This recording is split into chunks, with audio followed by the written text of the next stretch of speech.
Allah subhanahu wa ta'ala a dit وَالَّذِينَ تَبَوَّأُوا الدَّارَ وَالْإِيمَانَ من قبلهم يحبون من هاجر إليهم ولا يجدون في صدورهم حاجة مما أوتوا ويؤثرون على أنفسهم ولو كان بهم خصاصة ومن يوق شح نفسه فأولئك هم المفلحون.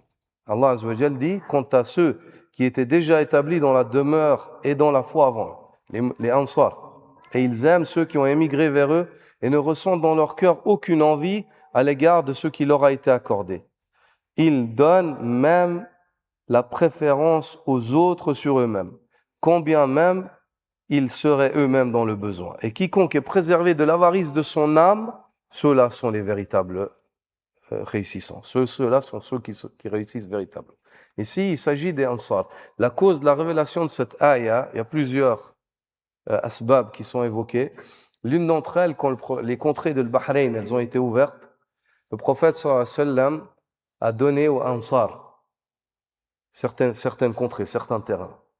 Et ils ont dit, là, ya Rasulallah, donne-les aux Muhajirin. Subhanallah.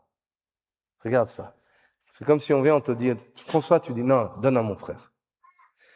Une autre raison qui a été évoquée dans Sabab Nuzul al-Aya, un homme est venu au prophète sallallahu alayhi wa sallam, il a dit, ya Rasulallah, j'ai pas de quoi me nourrir. Trouve-moi de quoi me nourrir. Il est allé vers toutes ces femmes. Il a demandé, il y a de quoi? Elles ont dit, il n'y a que de l'eau. Regarde, la maison du prophète sallallahu alayhi wa sallam, il n'y a que de l'eau. Il n'y a que de l'eau. Une, deux, il n'y a que de l'eau. Troisième, il n'y a que de l'eau. Quatrième, il n'y a que de l'eau. On n'a que de l'eau. Wallah, il n'y a que de l'eau. Ma fille, il a le main. Même les dates, ils n'avaient pas dans cette journée-là. Le prophète, sallallahu alayhi wa sallam, ya ikhwan, il n'y a que de l'eau dans sa maison. Sallallahu alayhi wa sallam.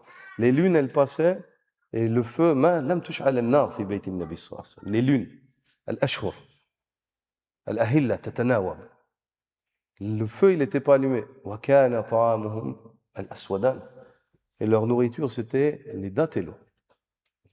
Il n'y a que de l'eau, il n'y a que de l'eau. Le prophète sallallahu alayhi wa sallam, il va et dit aux sahaba, qui est celui qui s'occupe de cette femme? Il a faim. Regarde, le prophète sallallahu alayhi wa sallam, il n'y a pas de quoi manger, il s'inquiète pour autrui.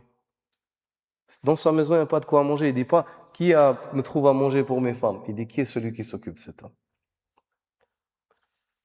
Un des Ansar se lève et dit, Ana ya Rasulallah. Il va chez lui, il dit à sa femme, qu'est-ce qu'on a à la maison?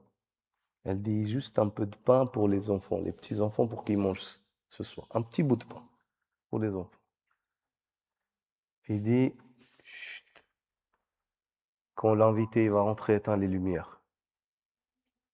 Mets les enfants dans la chambre et trompe-les jusqu'à ce que le sommeil les prenne. Demain, Allah, il nous fera une situation. Il a éteint les lumières. Ils ont servi ce bout de pain qu'ils avaient, ils ont servi à cet homme. وَلَوْ كَانَ بِهِمْ خَصَاصَةٌ فَنَزَلَتْ هَذِهِ الْآيَةُ. Ce verset-là, il est descendu. Ce verset-là, il est descendu lorsqu'Allah Azza wa Jalla dit, et ils donnent même la préférence sur eux-mêmes à autrui, combien même ils seraient eux-mêmes dans le besoin. Subhanallah. Ça, c'est un degré encore plus haut. C'est pas seulement de vouloir pour ton frère ce que tu veux pour toi-même, mais c'est que quand la situation elle vient, bah tu te prives toi et tu donnes à ton frère. Ça, c'est un degré au-delà de cela.